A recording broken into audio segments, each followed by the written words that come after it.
Our founder was Jill Loftus. So she is my teacher. I did the yoga teacher training with her. She started Uttara in 2008. I moved to Roanoke in 2009 and found the studio. And then 2021, during the pandemic, you know, I think a lot of people were shifting gears and finding their place, and Jill was ready for a little bit of a change. She had joined some other programs. She was focusing on astrology. She was doing some deeper studies with the Kriya temple, and she just put it out there to some of us that it was time for a shift. And if any of us were willing to take on Uttara as the new mama or papa of the studio. So it was a time when most folks were working from home, and it was a Friday afternoon. I was sitting there with my husband and kind of half jokingly said, you know, what do you think if I job and buy the yoga studio? And he said, hey. So yeah, I was like, what? Say it again. This year. What? So it took about a month or so, 6 weeks of kind of transitioning and discussion and how it was going to best work. And I took over in February of 2021. Some might say that's a crazy time to for business with everything that was happening in our world and community. But I think it was a great time in so many ways. We had a lot of students who had been loyal and stuck with us throughout the pandemic, and we're so grateful for that. We had set up some online classes, so we were able to stream some classes and find people that maybe weren't in the community. My own mom was able to join from, you know, state. And then I think as people were ready to kind of transition back out into the world, I think a lot of people had found yoga, had found meditation as a way to center themselves during the pandemic. And so we've been so happy to see so many people, both new faces that have found us, as well as folks who had practiced with us for years before and maybe took a little hiatus and then came back to the studio. So it's been wonderful. I mean, that's a huge transition from being a student to then being essentially a small business owner. What was that like for you personally? How did that transition work? Was it? I'm sure there was so much to learn and so many new experiences. Absolutely, I'm still learning every day. So I have a lot of great support. The instructors, many of the instructors here at the studio have been around for years, and I could not do that without them. I could not be here. The students have been so supportive and open and welcome. We've got some great folks that continued on and role in terms of web management, bookkeeping, accounting, certain things that that's outside of my realm. So it truly is a full community. And then the support of my family to be able to step back from a full-time role. I had worked supporting people with disabilities my entire life in a variety of settings. And so to step away from that full-time kind of security, I still work part-time other things in the community, supporting other folks in other ways, but to be able to have that support and that safety net to know that I'm behind me and behind the studio. And it's so great when you have that support, because decisions like that, even though in your heart you know it's right, there's always a little bit of, you know, oh, like that voice that likes to creep in every now and then. And when you have that support from your community and your family, oh my goodness, you were so incredibly lucky to have that. What was the thing that surprised you the most about going from being, you know, a student, and then suddenly you're kind of on the other side now, you're the studio owner as well, and you're still also, you know, hopefully trying to keep up your own practice and all that. As far as owning a studio, what surprised you the most that you were like, oh? I don't think ultimately it was a surprise, but what I've been most grateful for is the students and the continued support and the day in and day out of, you know, seeing folks register for class, seeing them come into class, seeing them find the reprieve that they might need, and knowing that we're helping them with that. It's, and I have taught for many years. Been the teacher for a while, but it gives you a whole new perspective to kind of know that this is your baby, and people are here, and you're holding this extra special space for folks. So, yeah.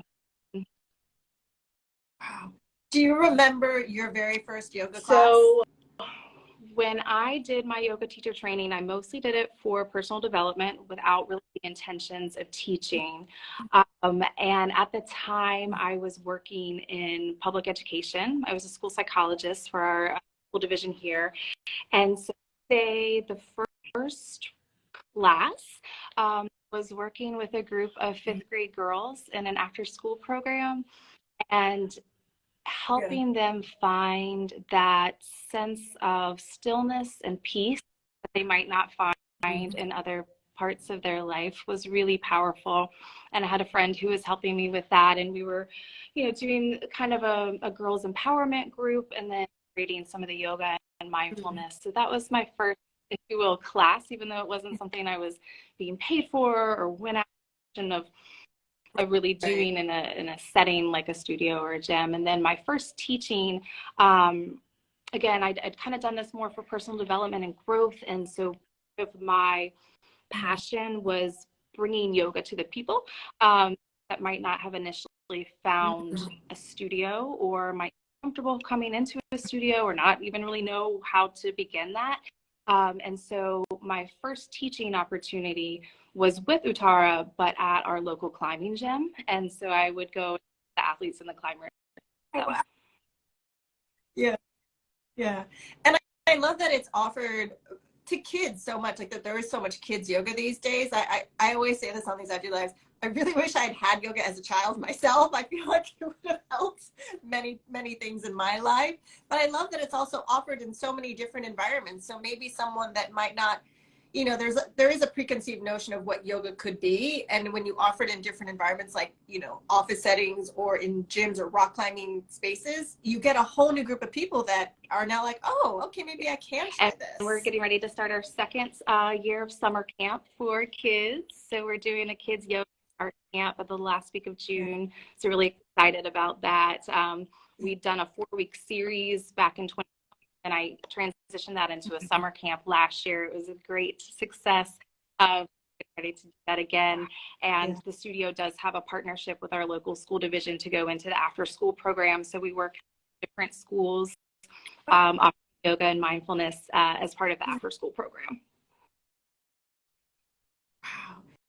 Did you ever, you had a previous career as most studio owners do. Could you have ever imagined, if someone had said to you like 20 years ago, you're going to own a yoga studio and have summer camps and all these things? Was it something that you were like, yeah, maybe, or really, it was something that was a maybe. I have, I guess, a more broad vision of owning this with a little studio and wellness component there. So I don't know if I'll have that goal, but for now, this feels really good. Yeah. How do you, in the moments when things are more challenging, owning a studio, having these businesses, having so many things, just being a human on the planet, right? There are always these moments that will be more challenging. What's the first thing that you'll go to when everything feels a little bit more challenging than normal? Do you have a friend or a practice or a mantra or a pet?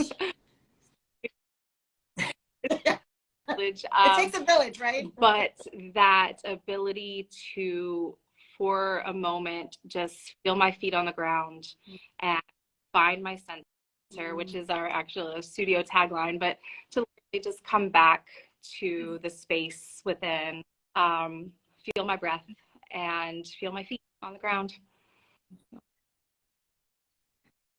And I love that because it's free, right? So that's not something that will cost you hundreds of thousands of dollars or take years of study. What you just said, anyone can do anywhere at any moment, which is the amazing power that this practice has, which I'm constantly in awe of it personally. And just, it always surprises me in how it transforms.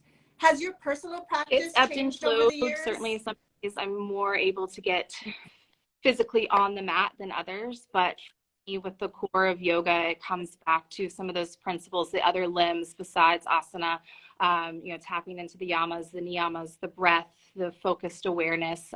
So even if I'm not physically on the mat as much as I would like to be, I try to find ways and encourage students to find ways that you can weave the other pieces into your life. That's so important, and that's what's going to help us lead a life of love and gratitude and joy and wonder, that sort of thing. But I do try to make practice time for physical practice as much as possible, and we've got incredible teachers here and a wide variety of classes. Getting onto the mat is really important, whether it's here in the studio, at home, or travel, going to other places and learning from other teachers, I think is really important. What do you find is the most popular offering from the studio?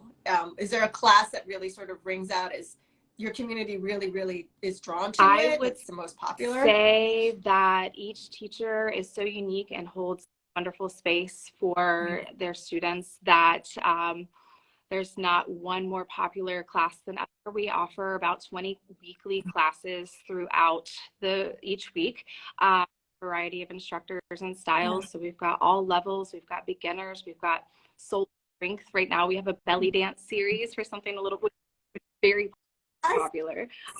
So about 20 weekly classes, and you'll kind of see the types of students that are drawn to the more powerful things, the warm yoga. You'll see the types of people that are drawn more to the gentle yoga.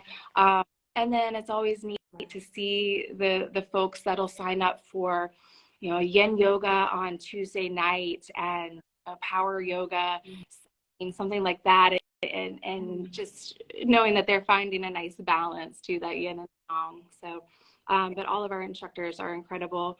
Sometimes the time of the day is going to drive who's able to come when, brings such a unique perspective, and the students know that and they feel that.